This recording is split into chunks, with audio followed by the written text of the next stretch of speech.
The Niger State Governor, Abubakar Sani Bello, has called on the federal government to provide financial support for legitimate Fulani herdsmen who have been victims of cattle rustling. Bello stated this while addressing participants at the National Security Summit on Pastoralism in Abuja. He says, while government must provide an environment where crime does not thrive, parents and guardians should live up to their responsibility and raise children who will be law-abiding and respect the property of others. So the time has come for government to play a major critical role to address some of these anomalies. Government must invest, government must recognize the herdsmen and ensure that there is some kind of palliative which will serve as some kind of insurance to the genuine herdsmen that loses cattle to cattle rustlers. I'm not saying all the cattle should be replaced, but there should be support. So that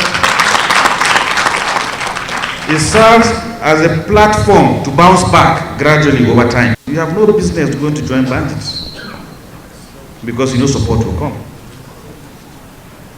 And to do that, in all the 19 northern states, there is no northern state that has no grazing reserve. We have close to 21 grazing reserves. We have one Bobi grazing reserve with about 30,000 hectares. We have provided land for investors. We have provided pasture. We have provided dams. We have provided schools. We have provided veterinary services. And the Fulanis are happy to stay there. In fact, they are tired moving around. They also want to stay in one place, given the opportunity. But unfortunately, as we made progress, the grazing reserve was attacked. The facilities destroyed and burnt down. Now, government has a role, but we also, as parents, we have a role to control our children, to keep an eye on them. Now, you go and rustle cattle, I can understand, maybe you want money. You kidnap, okay, maybe you want money. Why burn farms? Why burn farms? The Fulanis have never been known to be so irresponsible. We are all affiliated to the Fulanis in one way or the other through our dad or our moms. It is left for stakeholders to work in conjunction with government to address the situation. What I expect from the government is nothing less than what we have seen when the Niger militants were vandalizing and destroying the Nigerian economy.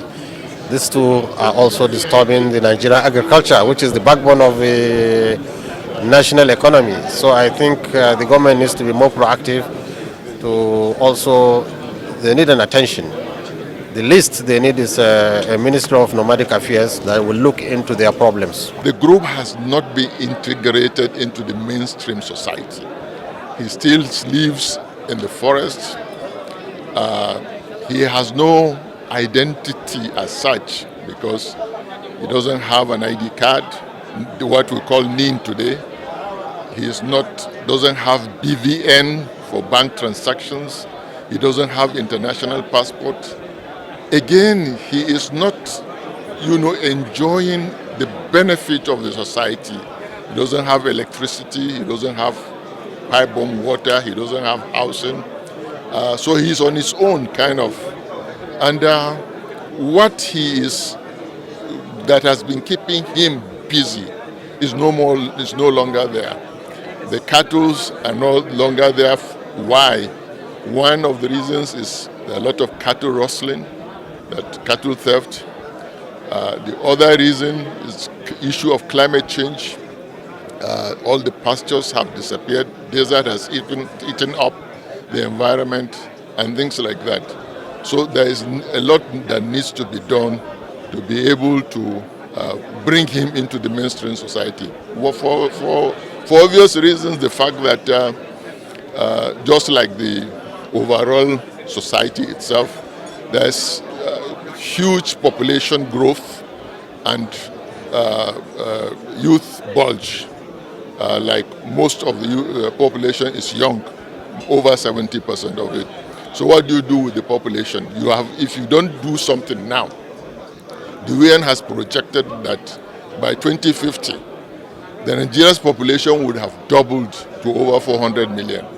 So, which also affects this. So one major thing is to bring it into the mainstream society. You have to develop that human capital in terms of education, in terms of healthcare services, in terms of skills acquisition. If you do that, then you make them employable. The other issue is that drug traffickers have targeted the same group because there are high incidence of drug abuse. So you have to clean up that mess. And the third issue is that these weapons in circulation, you must clean up the environment, also stop weapons from coming into the country. So if you do that, we'll be able to have peace and stability. The pastoralist is a victim as well because he's at the receiving end of the security problem in this country because he's not spared by the bandit and he's neither spared by the cattle rustler and the kidnapper. So the pastoralist is at the receiving end of every crime in this country that is taking place today. So we have gathered here to at least allow the media to know our side of the story, to also request the media and plead with them to be fair to us in their reportage. The media cannot hold us or ransom for crimes perpetrated by few elements among the Fulani. Criminal is a criminal wherever he is, and crime doesn't discriminate between religion and tribe. It's a common interest. There is no ethnicity, no tribe you cannot find in a crime. All tribes in Nigeria have their fair share of criminals. So for the media to associate the entire Fulani race in Nigeria as criminals, we feel the media is not doing justice to our race. We feel some part of the media are deliberately preferring the Fulanis for genocide in Nigeria. So that is why we have collaborated with the Northern Consensus Movement, because we see them as an amalgamation of Northern Association. So we have today collaborated with them to show to the world that the pastoralists are peaceful people going around doing their legitimate businesses, to show to the world that the pastoralists are also victims of all these crimes that are happening in the country today. There was never a time where a Fulani man was given any relief material by any government agency, either at the highest level or the lowest level. And he's also a Nigerian. Don't forget, he's independent, he is contributing to the GDP of Nigeria, and he is also having the largest population, single largest population. Like I always say, Nigeria is approximately 210 million. We have 556 ethnic groups. The Fulani clan is one ethnic group, and they have over 40 million people in the Fulani ethnic group. So if you bring 210 population, 556 ethnic group, and just one ethnic group have a population of 40 million, that makes the Fulani the single largest population or community in Nigeria. Yet they are not recognized, yet they are not being given any contribution, yet security is not provided for them, there's no medical facility for them, they don't care about road, they never agricultural issues are not given attention to them. In fact, the simple way of life, their own simple way of life of rearing cattle is also being truncated. They are turning out to be poor. So what do you think of someone who is being victimized after having this large population? You've not given him opportunity of health, you've not given him education, no any other facility is given to him, and you don't do anything, and you expect after, like I said, victim of cattle rustling, and you expect the nation to be peaceful? Unless and until government turn its face to the Fulanis, trying to find solution to the problem. Now, General Dambazo, as guest speaker, have highlighted all the problems. He has also provided solution to the problem. The Minister of Agric has come and he has explained the programs and project of government towards the Fulani herdsmen in Nigeria. Do that. Bring them together. Discuss with them. Recognize them as Nigerians. Recognize them as citizens.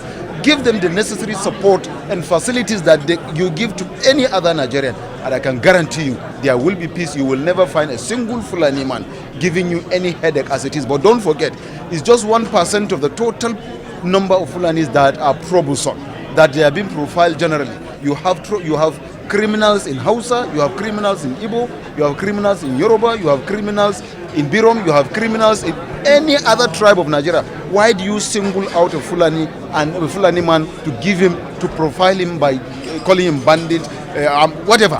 In the last 7 months, we've been out in the field, working towards finding out what are the real problems of these people and what is the possible way out of solving this problem. This is what MACBAN and NCM have been doing the last 7 months, and this is why we come together to do this summit. And I can guarantee you at the end of it, if the government give attention to this very summit and follow up on whatever recommendation that come out of this summit, it will bring to an end banditry and kidnapping.